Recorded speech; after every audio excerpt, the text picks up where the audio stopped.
बिस्मिल्लाहिर्रहमानिर्रहीम। मुफ्त T V में खुश आमदीद। नाज़रीन, लाइफ कोचिंग के सिलसिले के साथ आज फिर हमारे साथ हमारे स्टूडियो में डॉक्टर राशिद महमूद साहब तशरीफ़ फरमा है। डॉक्टर साहब से आज हम एक बड़े अहम मौजू पर बात करने जा रहे हैं। डॉक्टर साहब, सबसे पहले तो खुश आमदीद। शुक्रिया सर, दुनिया में हर इंसान को खुश नहीं किया जा सकता, तो हमें कोई ऐसा गुर बताएं जिससे हम ज़्यादा से ज़्यादा लोगों को खुश रख सकें। असल में पहली चीज़ तो ये है कि दूसरों को क्या खुश रखने का कोई आसान फार्मूला भी है, और दूसरी बात ये कि हम कुछ भी कर लें दूसरों ने हमसे खुश नहीं होना। ये दो बहुत अहम सवाल हैं जो हमारे माशरे में आम तौर पे पूछे जाते हैं। जहाँ तक पहले सवाल का ताल्लुक है कि क्या दूसरों को खुश रखने का कोई फार्मूला है, तो बिल्कुल इसका जवाब हाँ में होगा। लेकिन इससे पहले हम दूसरे सवाल को अगर क्लैरिफाई कर लें कि हम कुछ भी कर लें हम दूसरों को खुश नहीं कर सकते, ये हमें बचपन से यूँ समझ लें तालीम दी जाती है। असल में ये जो तालीम है ये बच्चे को आगाज़ से ही इस पे चला दिया जाता है कि आप कुछ भी करें हमारे रिश्तेदारों ने हमसे खुश नहीं हो। हम उनको यहाँ तक कई घरानों में कहा जाता है कि अपना वजूद भी काट के खिला दें, उन्होंने उसमें भी नक्स निकालना है कि नमक थोड़ा तेज़ था। तो ये जो अज्यूमेशन है ना, ये असल में इंसान को ले डूबती है। अभी हम इंशाल्लाह एक प्रोग्राम करेंगे आगे, गलत फहमी क्या है और हम उसको क्या समझते हैं, ये इंशाल्लाह किसी दिन इस पे भी बात करेंगे। ये जो अज्यूमेशन है ये भी उसी की एक शक्ल है, क्योंकि हमारी ज़्यादातर बातें जो एक कहावत की शक्ल इख्तियार कर गई या ज़रबुल इमसाल बनी हुई हैं, वो बिल्कुल 100% गलत है। और ये जो अज़्यूमेशन है कि रिश्तेदारों ने हमसे खुश नहीं होना, ये ऐसे ही है जैसा पढ़ने बैठें लेकिन पहले से अपने दिमाग में बिठा लें कि मैंने पास नहीं होना। आप मुझे बताएं कि उस पढ़ने से आप कितने एक नंबर ले सकेंगे।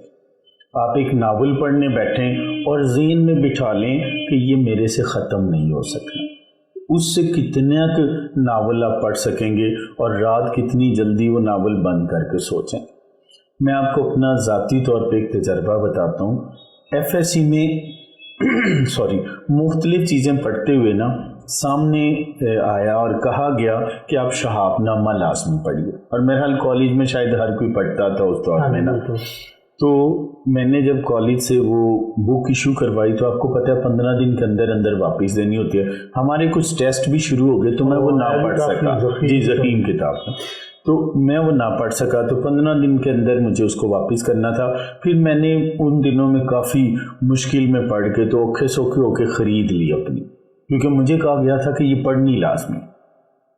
अब मैंने वो ख़रीद तो ली लेकिन क्योंकि आपको पता है एफएससी में पढ़ाई से टाइम निकालना थोड़ा मुश्किल होता है, तो मुझे जो वक्त मिलता ना वो रात के आखिरी लम्हों पे मिलता, जब सारे काम ख़त्म हो चुके होते। पहले फ़िज़िक्स की, मैथ किया, कुछ केमिस्ट्री पढ़ ली, फिर हल्की फुल्की इंग्लिश भी देखी। अब जब रात तकरीबन 11 से ऊपर का टाइम हुआ, ये काम ख़त्म हुए, तो अब शाबनामे की बारी है। अब शाबनामे को मैंने बिस्मिल्लाह की, पेज उल्टे पढ़ना शुरू किया। तीसरे पेज पे मुझे नींद आ गई, तो मैंने कहा चलो कोई नहीं, कल पढ़ेंगे, मैंने बंद करके रख दी। अब कल जब आई तो अगले दिन कोई टेस्ट था, तो मुझे उसकी तैयारी में शायद थोड़ा टाइम और लग गया। लेकिन मैंने कहा कि यार ये शाबनामा क्योंकि कहा गया ये पढ़ना है, मैंने फिर वो एंड पे खोला। अब 11:30 बज चुके थे, सुबह 6 बजे फिर कॉलेज के लिए उठना था, तो मैंने जो ही वो खोला 1.5 पेज पढ़ा तो अब मुझे नींद आ रही। इस तरह इत्तफाकन वो शायद 6 दिन ऐसा ही हुआ। अब ये हुआ कि 7वें दिन से जब भी मैंने शाबनामा खोलना है 1.5 से दूसरे पेज पर मुझे नींद आ जानी है। तो मेरे ज़हन ने एक फार्मूला ही बना लिया कि जिस दिन नींद नहीं आ रही होनी मैंने उठ के शाबनामा पढ़ना शुरू करना, मुझे नींद आने लग जाए। और यकीन जानिए इस बात को शायद कोई 2 डेकेड 20 के साल गुजर चुके हैं, आज भी मुझे नींद ना आ रही हो तो मैं शाबनामे का सोचता हूँ तो नींद आने लगती है। ये है ज़हन की हमारी एक वो तो बचपन में जब एक चीज़ बिठा दी गई कि कुछ भी कर लें, रिश्तेदारों ने खुश नहीं होना, तो वो बच्चा अब ज़िंदगी में दिल से उनके लिए कुछ कर ही नहीं सकता। दिल जीतना कहाँ मुमकिन रहा। और रही दूसरों का दिल जीतने वाली बात, तो दिल जीतने के लिए आप एक ही फार्मूला है और उस फार्मूले को एक ही लफ्ज़ में बयान किया जा सकता है। उर्दू में वो लफ्ज़ लचक है और इंग्लिश में फ्लेक्सिबिलिटी है। अगर आप में फ्लेक्सिबिलिटी है तो आप दूसरों का दिल जीत सकते हैं, अगर आप में फ्लेक्सिबिलिटी नहीं है तो आप दूसरों का दिल नहीं जीत सकते। कि फ्लेक्सिबिलिटी आपने बात की, बड़ा मुश्किल काम है प्रैक्टिकली देखा जाए ना, अपने अंदर फ्लेक्सिबिलिटी लेके आना और दूसरों के मुताबिक अपने आप को डालना, अपनी अना को साइड में रखना, ये बड़ा आसान काम नहीं है। जी बिल्कुल ऐसा तो है, लेकिन असल में बात यह है कि फ्लेक्सिबिलिटी का मतलब सरेंडर करना नहीं। हमें देखिए हर चीज़ को ना वो अजीबो गरीब लिबादा पहना के हम तक पहुंचाया गया। फ्लेक्सिबल होने का मतलब कतन नहीं है कि आप हक से पीछे हट जाएं। फ्लेक्सिबल होने का मतलब ये कतन नहीं है कि आप सही बात पे हैं और आप उसको छोड़ दें। फ्लेक्सिबल का मतलब ये नहीं है कि जो सामने वाला कह रहा है वो 100% मान ली जाए, मतलब थोड़ी सी स्पेस दीजिए। जी बिल्कुल, दूसरे को भी स्पेस दीजिए। मैं अगर ज़ाती मिसाल फिर दोबारा देना चाहूँ तो मैं और मेरी मिसिस हम खाना खाने इकट्ठे जाते हैं। हम लोगों में ज़ाती तौर पे बहुत प्यार मोहब्बत है, लेकिन जब खाने का मेन्यू आता है ना तो हम दोनों का ऑर्डर मुख्तलिफ होता है। उन्हें शवारमा अच्छा लगता है, मुझे बिरयानी अच्छी लगती है। उन्हें वो जो क्रिस्पी बर्गर अच्छा लगता है, मुझे उसके पैरेलल टिक्का अच्छा लगता है। तो हम दोनों चीज़ का ऑर्डर दे देते हैं। मैं उन्हें कहता हूँ जी आप एक बर्गर ले आइए और 3 सुलाखें टिक्के की ले आइए। मैं उन्हें टिक्के भारी दिल से ऑफ़र करता हूँ, आप भी खा लें। वो एक आध टिक्का ले लेती हैं, वो मुझे बर्गर ऑफ़र करती हैं तो मैं एक बिल्कुल माइनर सी बाइट लेके, ये तो बहुत टेस्टी है, कह रही आप भी खा। मैं कह नहीं आप टिक्के मंगवा लिया, मैं खा लेता हूँ। तो उसको दूसरे की राय का एहतराम करना फ्लेक्सिबिलिटी है। अपनी राय को उसके ऊपर ज़बरदस्ती ना थोपना फ्लेक्सिबिलिटी है। हम कहते हैं कि जो वो कह रहा है वो बिल्कुल गलत है, जो मैं कह रहा हूँ वो बिल्कुल सही है। ये है गैर लचकदार रवैया। लचकदार रवैया ये है कि आप पहले अगले की पूरी बात सुन लीजिए, उसको ठीक तरह से समझने की कोशिश कीजिए। यहाँ एक और प्रॉब्लम शुरू हो जाती है। हम जो किसी की बात सुनते हैं ना, वो अपने लेवल पे समझने की कोशिश करते हैं। जैसे एक उस्ताद है, कहते हैं सर मैं क्या फ्लेक्सिबिलिटी करूं, ये बच्चा काम ही नहीं करके आ रहा। मैंने एक बहुत अच्छी वीडियो नेट पे देखी कि एक बच्चा रोज़ लेट आता था और टीचर उसको रोज़ छड़ियाँ लगाता, 4 छड़ी 4 छड़ी। एक दिन ये हुआ कि उसने देखा कि छुट्टी के बाद वो जाके देखे तो सही कि ये करता क्या है। उसने देखा कि वो छुट्टी हुई है तो वो उसके पीछे पीछे चल पड़ा है। वो घर गया है, उसने देखा उसकी माँ ने अंडे उबाल के रखे हुए थे, उसने वो बाल्टी उठाई और बेचने निकल खड़ा हो। वो सारी शाम रात तक उसने अंडे बेचे, रात को वापस आया। फिर वो सुबह सुबह उनके घर के भी शायद पास आ गया। उसने फिर देखा कि वो कुछ ले के वो छोड़ने जा रहा है, बेचने कुछ जा रहा है। वहाँ से जब वो वापस आता है तो उसके स्कूल का टाइम हो चुका होता है। वो फटाफट चीज़ें दे के बस्ता लेके भागम भाग स्कूल की तरफ भाग रहा था। वो जब उस्ताद ने ये सब कुछ देखा, वो अगले दिन आया, क्योंकि पहले 6-7 दिन वो दिखा चुके थे कि वो क्लास में आता था और मार्क आता था। अब जब उसने नॉक की, दरवाज़ा खुला, वो अंदर आया तो टीचर के स्टिक उठाने से पहले उसने हाथ आगे बढ़ा दिया। टीचर की आंखों से आंसू बह रहे थे, उसने नीचे बैठ के उसको गले लगा लिया, क्योंकि अब उसको पता चला कि ये बिला वजह लेट नहीं आता और हर लेट आने वाला बच्चा जानबूझ के शायद लेट नहीं आता। तो यहाँ लचक ये है कि आपने किसी की बात को समझना है तो अपनी सतह पे जाने की बजाय उसकी सतह पे जाके उसको सोचें, तो शायद वो बंदा उस वक़्त आपको गलत ना लगे। ہماری پرابلم یہ ہے کہ استاد ایم اے انگلش کر کے آیا ہے، 6ٹھی کلاس کو انگلش پڑھا رہا ہے، تو وہ بچے کو بھی ایم اے انگلش کے لیول کا ہی سمجھ رہا ہوتا ہے، اس لیے وہ اس پہ سختی کرتا ہے۔ ایسے ہی ہم اپنے اصول و ضوابط کے پکے اس لیے ہوتے ہیں کہ ہم اپنی غلطیوں کے وکیل اور دوسرے کی غلطیوں کے جج بن بیٹھتے ہیں۔ اگر ہم اپنی غلطیوں کے جج اور دوسرے کی غلطیوں کے وکیل بن جائیں تو اتنی خوبصورت لچک آئے گی کہ ہم دوسروں کے دل جیتنے لگیں گے۔ فارمولہ صرف یہ ہے کہ ہم اپنی غلطیوں کے وکیل بننے کی بجائے اس کے جج بنیں، اور دوسرا غلطی کرے تو اس کے جج بننے کی بجائے ہم اس کے وکیل بن جائیں۔ ہم اس کا دل ایسے مکھن سے بال کی طرح جو ہے نا وہ نکالنے کی طرح جیت کے رکھ لیں گے۔ تو یہ بڑا ہی آسان ہے، ہم لچکدار رویہ اس طرح کا اپنائیں کہ ہمیں دوسرے کی اصل حالت کا اندازہ ہونے لگے۔ ہم اصل میں کہا یہ جاتا ہے کہ دوسرے کی بات سمجھنے کے لیے نہیں سنتے، ہم دوسرے کی بات اس پہ سوال اٹھانے کے لیے سنتے ہیں۔ جس دن ہم دوسرے کی بات سمجھنے کے لیے سننے لگ جائیں گے، لچک خود بخود آتی چلی جائے گی اور دل جیتنا آسان ہوتا چلے جائے گا۔ یہ بھی رویہ تھوڑا مشکل ہے کیونکہ ہم لوگ اپنے وہ ذہن کے غلام بنے ہوئے ہیں، جیسے وہ مغل اعظم میں کہتا ہے خدا ہم وہ ایک مشہور اس کا کوئی ڈائلاگ ہے نا کہ بخدا ہم محبت کے خلاف نہیں اپنے اصولوں کے غلام ہیں، تو ہم بھی لچکدار رویے کے خلاف نہیں ہیں، بس اپنے خود ساختہ وہ جو اصول ہیں نا ان کی پاسداری میں ہم ساری زندگی گزارتے ہیں۔ خود ساختہ اصول جو ہیں اکثر جو ہے نا وہ ان کو ہم کہہ سکتے ہیں جو غلط علامہ، مجھے نا ایک کتاب یاد آ رہی ڈاکٹر غلام محمد پرویز کی لکھی ہوئی، وہ حالانکہ ہمارے ہاں تھوڑے سے مایوب سمجھے جاتے ہیں۔ جی لیکن میں ان کی ایک بک پڑھ رہا تھا، اس کے اندر انہوں نے بہت سی ایسی چیزیں جو ہمارے ہاں ضرب الامثال ہیں، کہاوت ہیں، اور جن کو ہم نا اپنی طرف سے یونیورسل ٹروتھ سمجھتے ہیں، اور ان کو ہم ایک بڑا نا ایک مذہبی فریضہ سمجھ کے ان کو بنائے ہوئے ہیں۔ مطلب وہ کہتے ہیں کہ والدین کی اطاعت کرو، یہ ایک ہمارے ہاں ایک عام جملہ ہے۔ کہتے ہیں یہ کہاں پہ لکھا ہوا ہے والدین کی اطاعت کرو؟ اب حضرت ابراہیم علیہ السلام اگر اپنے باپ کی اطاعت کرتے کہاں کھڑے ہوتے؟ کہتے ہیں والدین کا ادب کرنے کا حکم ہے، اطاعت کرنے کا حکم نہیں ہے۔ اس طرح انہوں نے کافی ساری گنوائی ہوئی تھی، وہ باتیں مجھے بڑی نا مناسب لگی، ٹھیک کہہ رہے ہو۔ اسی طرح جیسے ابھی آپ نے مثال دی ہے دوسروں کو خوش کرنے کے حوالے سے، تو یہ بھی ایک پروورب ہے انگلش کی کہاوت، you can not please every one in the world. بالکل ایسے تو میرے جو لاشعور میں یہ چیزیں بٹھا دی ہوئی ہیں، ایسے ہی اب سوال یہ پیدا ہوتا ہے کہ یہ چیزیں جو ہم بچپن سے جب ہمارے اندر کوئی سمجھ بوجھ پیدا ہوتی ہے تب سے یہ چیزیں ہمیں بتائی جا رہی ہوتی، پڑھائی جا رہی ہوتی، سکھائی جا رہی ہوتی، ان سے چھٹکارا کیسے حاصل کریں؟ اصل میں ان سے چھٹکارا تو ہمیں ان دی اینڈ لینا ہی لینا ہے۔ کچھ لوگ اس سے چھٹکارا 60 سال کی عمر میں جا کے لیتے ہیں، ریلیکس رہنا شروع کرتے ہیں، کچھ ایک 50 سال کے بعد ہے، کچھ ایک 40 سال کے بعد ہیں۔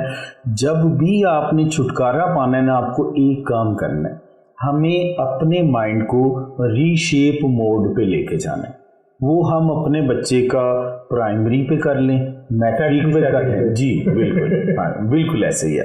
مطلب اس کو ریسٹور ہمیں وہ کرنی ہے چیزیں، اس کو جیسے اب موبائل ہے اس کو فیکٹری سیٹنگ پہ لے جانے کا مطلب ہے جتنا اس میں الرم پلرم ہے وہ سارا ڈیلیٹ کر دینا ہے۔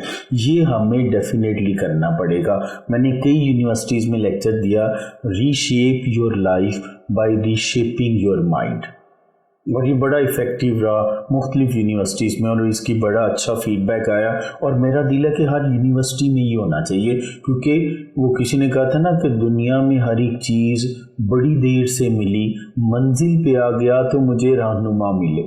تو ہمارے یہاں ایم اے انگلش پارٹ 2 میں جا کے وہ پڑھایا جاتا ہے فونیٹک اینڈ فینولوجی، کہ لفظ کو بولنا کس طرح سے ہے۔ کہاں ایم اے انگلش پارٹ 2 میں جا کے بتا رہے ہیں کہ لفظ مائی کو مائی نہیں مائے بولتے ہیں، لفظ آئی کو آئی نہیں آئے بولتے ہیں، اور جب وہ کئی ہزار بار بول کے اپنے شعور سے اس کو لاشعور میں لے جا چکا ہے، اب اسے بتاتے ہیں کہ یہ ایسے نہیں بولنا۔ تو یہی ہمارے یہاں بھی ہے کہ ہم نے جب مرضی اپنے آپ کو ری شیپ کرنا ہے، آخر کار ہمیں اپنے آپ کو ری شیپ کرنا ہے. ہمیں صرف اس چیز کو نہیں بدلنا، صرف اپنے مائنڈ سیٹ کو بدلنا ہے. جیسے برین ٹریسی کہا کرتا تھا، if you change your thinking you are changing your life. تو ہمیں وہ تھنکنگ چینج کرنی ہے اور اپنے آپ کو صرف یہ یقین دلانا ہے کہ یار جو چیزیں مجھے باور کروائی گئی ہیں یہ کوئی قرآن و حدیث نہیں ہے کہ جن میں تبدیلی نہیں. اگر کسی نے یہ کہہ دی ہے first impression is the last impression, تو مجھے یہ پرکھ لینا چاہیے کہ ایسا ہوتا ہے. پھر میرا دل کہے گا کہ نہیں یار، پہلے تو میرا اس کے بارے میں یہ خیال تھا، اب یہ ہے، کل پتہ نہیں کچھ اور ہوگا. تو پھر یہ first impression is the last impression میں سچائی کیا؟ اسی طرح دنیا کے بارے میں اگر مجھے یہ بتایا گیا ہے کہ تم کچھ بھی کرو اس نے اپنے طور پہ کرنا ہے، اس کی وجہ یہ ہے کہ ہمیں ایک طرف سے نہیں گھیرا گیا. دنیا ایک ایسی آ رہی ہے جس کے دونوں طرف دندے ہیں. دنیا ایک دو دھاری تلوار ہے، اس کو نیچے سے پکڑو یا اوپر سے پکڑو، اس نے کاٹنا ہی کاٹنا ہے. تو اتنی مختلف اطراف سے ہمیں اس کی گرین پکچر دکھائی گئی ہے کہ ہم اب چاہتے ہوئے بھی اس کا ساتھ نہیں دے پاتے. اور زیادہ مزے کی بات ہے، کسی سے بھی پوچھ کے دیکھ لیں، اس کے سارے رشتہ داروں نے کبھی زیادتی نہیں کی ہوتی. چند ایک رشتہ دار اپنی کسی مصروفیت کی وجہ سے شاید کٹ آف ہوئے ہیں تو ہوئے ہوں، زیادہ تر رشتہ دار ملنسار ان کو ملتے ہیں. لیکن کیونکہ ایک مائنڈ سیٹ ہے اور کچھ لوگوں نے اس مائنڈ سیٹ کو تقویت دے دی، لہٰذا اس میں وہ کیا کہتے ہیں کہ گندم کے ساتھ گیہوں بھی پس جاتی ہے. تو اس طرح وہ اکثریت اچھی ہونے کے باوجود اقلیت بری ہے، تو ہم اس اکثریت کو برا کہہ دیتے ہیں. اور یہ بچپن سے شروع ہوتا ہے، کیونکہ ٹیچر آ کے کہتے ہیں یہ 6 کلاس، یہ ساری کلاس بہت بری. حالانکہ ان 30 میں سے 5 بچے تنگ کرتے ہیں، 25 بچے بالکل بہترین ہوتے ہیں، لیکن وہ 5 کے پیچھے وہ پورے کو برا کہہ دیتی ہے. یہ ہمارا مائنڈ سیٹ بنتے بنتے ہمیں اس نہج پہ لے آتا ہے. پھر ہم وہ کہنے پہ مجبور ہو جاتے ہیں کہ شادی کا لڈو جس نے کھایا وہ بھی پچھتایا، جس نے نہ کھایا وہ بھی پچھتایا. اگر اس میں سچائی ہو تو لوگ 2 کیوں کریں اور تیسری کی تمنا کیوں کریں؟ تو اس بنا پہ ہمیں اپنی کہاوتوں کو، اپنی ضرب الامثال کو زندگی کا جزء لا ينفک نہیں بنانا چاہیے. تو اس میں جو دوسروں کو خوش کرنے کے حوالے سے ہم بات کریں، یہ سب سے زیادہ یہ جو مت ہے کہ آپ دوسروں کو خوش نہیں کر سکتے، یہ سب سے زیادہ ہم اپنے جو قریبی رشتے ہوتے ہیں جو بہت ہی زیادہ قریبی ہوتے ہیں، ہم ساس بہو کا کہہ جی بہو کا کہہ لیں آپس میں، تو وہاں پہ یہ چیزیں زیادہ پرابلم کریٹ کر رہی ہوتی، کیونکہ مت ہے کہ بہو کبھی جو ہے نا وہ ساس کے قائل نہیں ہوگی. اور اس طرح بہو کو کہا جاتا ہے جا رہی ہو تو تمہارے ساس کے ساتھ جو ہے نا وہ اچھے تعلقات بڑے مشکل سے بڑھنے ہیں. تو یہ اس طرح کی چیزیں ہمارے یہاں بہت زیادہ، کیونکہ شروع پہ دیکھیے ایک میت بنا کے ایک تو بھیجا جاتا ہے. دوسرا یہ کہ محلے میں اگر 10 شادیاں ہوئی ہیں نا تو 2 خراب ہیں نا، باقی جو 8 صحیح ہیں، ہم اپنے بچوں کو ان کی کبھی مثال نہیں دیں گے. اب ہمارے محلے میں ایک گھر میں 5 بھائی اکٹھے رہ رہے ہیں، بچپن سے ہم نے ان کو دیکھا ہے، ان کے گھر میں ایک جگہ کھانا پکتا ہے، گھر میں ان کی مثال نہیں دی جاتی. وہ جو 2 بھائی تھے اور لڑ کے انہوں نے دیوار کر کے مکان الگ الگ کر لیا، ان کی مثال دی جاتی ہے کہ دیکھو وہ لوگ لڑتے ہیں، اکٹھا رہنا ممکن ہی نہیں. ایسی جو ساس اپنی بہو کے ساتھ بہت اچھا رہ رہی ہے، اس کی مثال کوئی رشتہ دار نہیں دے گا. آپ اپنے رشتہ داروں میں دیکھیں، آپ کو کئی ساس بہویں ملیں گی جو بہت اچھا رہ رہی ہوں گی، لیکن کوئی ان پہ توجہ ہی نہیں دے گا. ہمیشہ ہم ڈسکس کریں گے نیگیٹو چیز کو. ہمارے رشتہ داروں میں جو بہترین اسٹوڈنٹ 2-3 ہوں گے نا، ہم اپنے بچوں کو ہمیشہ ان کے ترازو میں تول لیں گے. ان کو فیسلٹیز کتنی ملی ہیں ہم نہیں دیکھیں گے، لیکن جی ہمارے بچوں کو اتنی فیسلٹیز نہیں ہیں، ہم یہ نہیں دیکھیں گے. ہم جو برے بچے یا جو نہیں کچھ اچھا کر پائے ان کو کبھی بھی مثال نہیں دیں گے. تو اس طرح وہ جو دوسری طرف ہے وہ ہم الٹی مثالیں ڈھونڈیں گے.